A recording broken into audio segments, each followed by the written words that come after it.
Hey yo, what's up guys? This is your boy Unlimited Talks here, and today we're talking about DC and the Snyderverse, or well, Justice League, the Snyder Cut.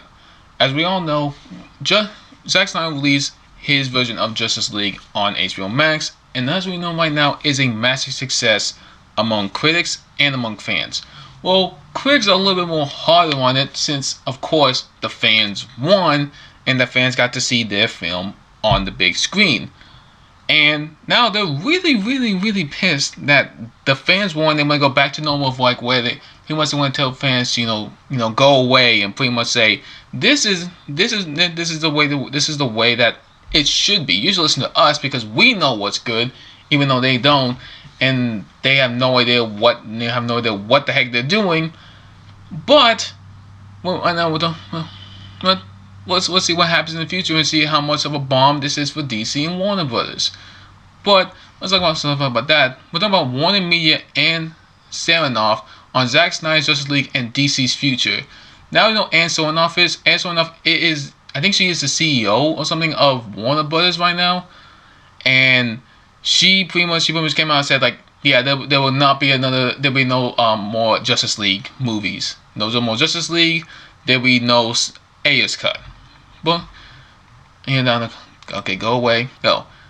Doing them over here. There's also been a toxic side to the fandom, with reports that critics and some of our executives have received threats for not endorsing the Snyder Cut on, or for being perceived as staying in the way of its release. What's your reaction to that behavior? See, of course, they have there's been a toxic side, and they will link to another article that they have made saying that Justice League's not release cut on Star Wars Twitter. Of course they're going to release to that because they have to. But there's something interesting about this is, even though they call it a toxic side of the fandom, there's still the fans that pretty much made your movie what it was. Those are the people that will pay to see what they want in theaters. They want to see Zack Snyder's vision on the big screen. May have been good, may have been bad. They still wanted to see what was Zack Snyder's vision for Justice League.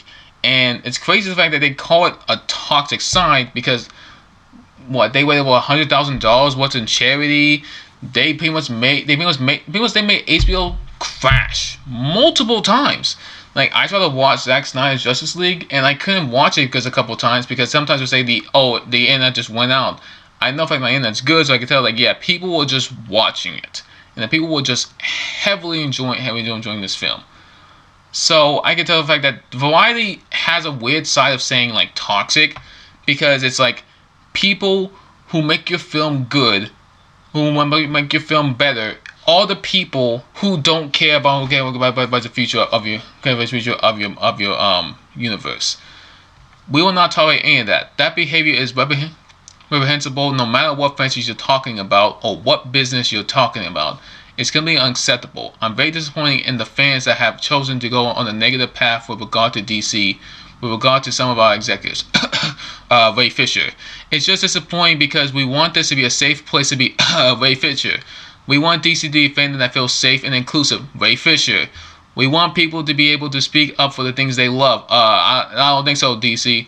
But we don't want it to be a culture of canceling things that any small faction isn't happy with. We are not about that. We're about positivity and celebration. Ray Fisher. Because this sounds like some blatant PR bullshit. You can tell the fact that she honestly probably thought about this question beforehand, and then when they got answered that question, when she was asked this question, she immediately knew what to say. We want to be a place that's safe and inclusive. Will not pay for Ray Fisher. We want people to be able to speak up to things they love. Apparently not Ray Fisher. We about positivity and celebration. Apparently not Ray Fisher. You only care about the things that make you successful.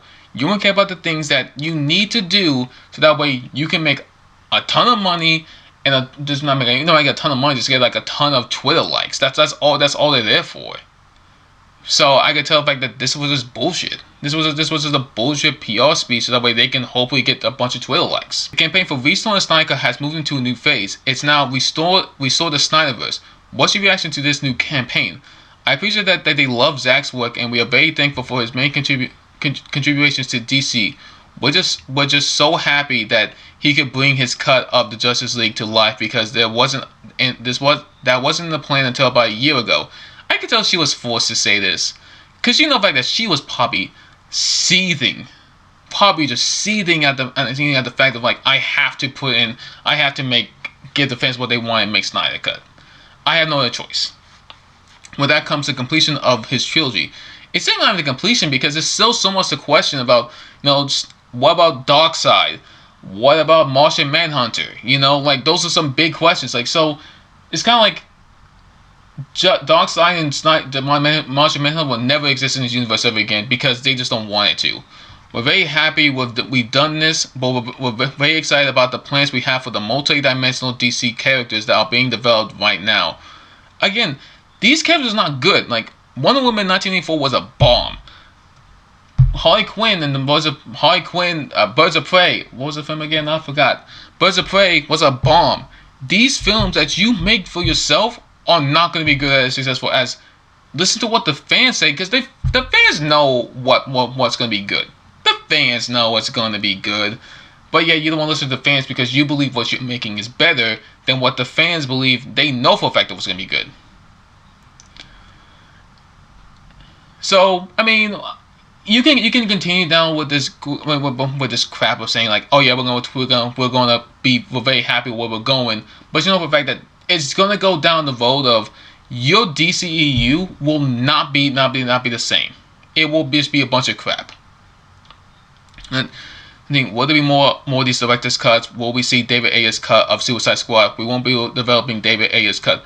Hashtag release David Ayer cut. Or what is it called? The Ayer's cut. I think it's going to release the Ayer's cut. I want to see what David Ayer's cut is. If you really do Zack Snyder, you probably should do David Ayer, because again, that's going to bring you a ton of money.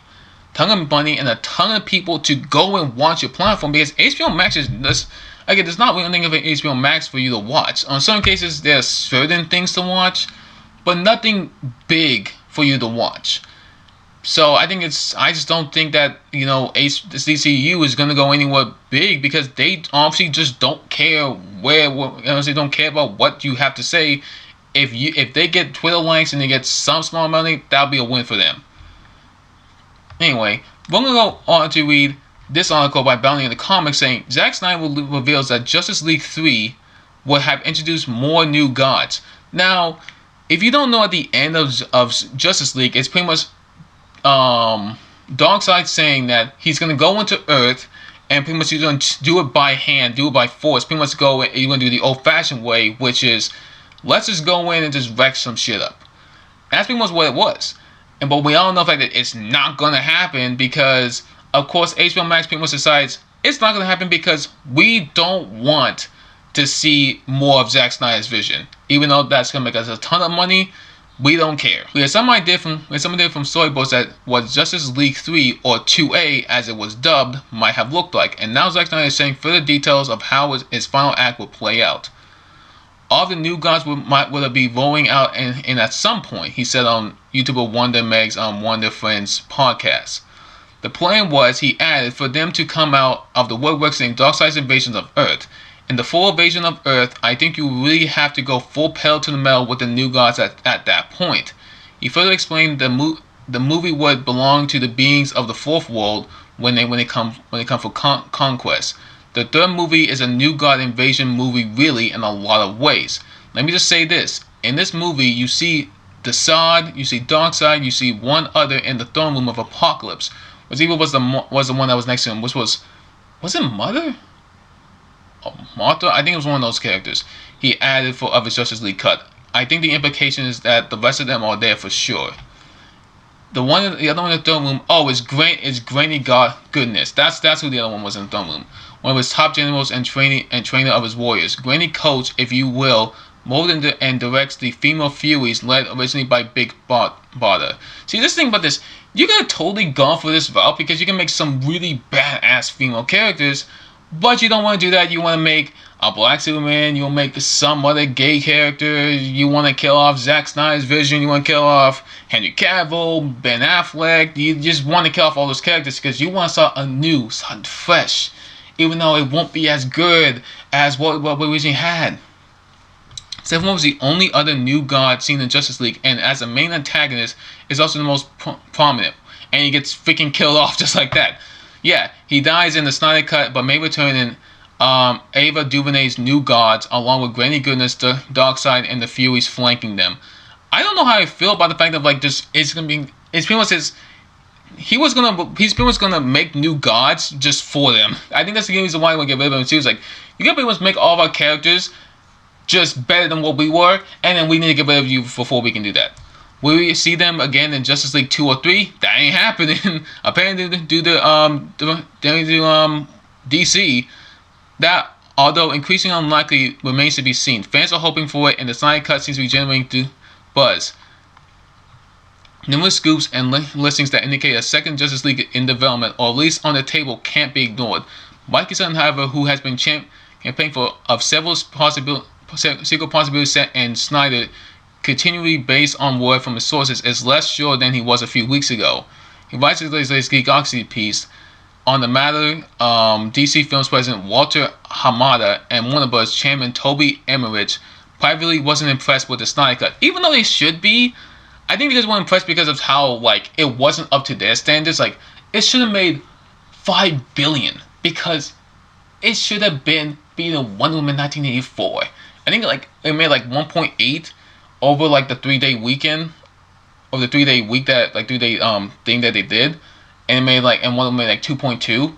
But even though that was over a holiday break, mind you, Wonder Woman came out during like Christmas time, and the fact is that that film, and the fact that Zack Snyder's Justice League came out during like this weird time, like where I think most of us were on spring. I think it came out during spring break for most of us, and when it came out, everybody watched it. That's just what happened. You can't just ignore that fact. Sutton adds, if Warner Bros. Executives were blown away by the Snyder Cut, they would have announced Justice League 2 or Man of Steel 2 by now, or at least hinted at it. In his assessment, Emmerich and Snyder are signed because of the focus of rebooting Superman under J.J. Abrams, and will remain so until the cash from Zack Snyder's Justice League starts rolling in. Sutton maintains that there's a chance of sequels to Snyder's Cut, but it will probably land on HBO Max. However, Warner Media Studio CEO Anna Steronoff recently implied that the Snyderverse ended with Zack Snyder's Justice League. She stated, "I appreciate that the love Zack's work, and we're very thankful for his many contributions to DC. We're just so happy that he could bring his cut of the Justice League to life, because there wasn't a plan until about a year ago. With that comes the completion of his trilogy. She had, we're very happy where we're gone," and blah blah blah, whatever that bullshit that she said. Anyway, I don't know where DC and Warner's gonna go with this, because they clearly don't have a plan. Their plan, it's kind of like, it feels almost like Star Wars in a sense. Like they don't have a plan, but they're just hoping for the fact that it could lead to something. And maybe, just maybe, it might lend them a couple, maybe maybe $100 million or something like that. But anyway, that's all I have for you guys today. I'll see you guys tomorrow. Peace. And also guys, don't forget to like and subscribe to the channel. And also don't forget to press this little bell notification to press all to get all my notifications on my video. Anyway, I'll see you guys tomorrow.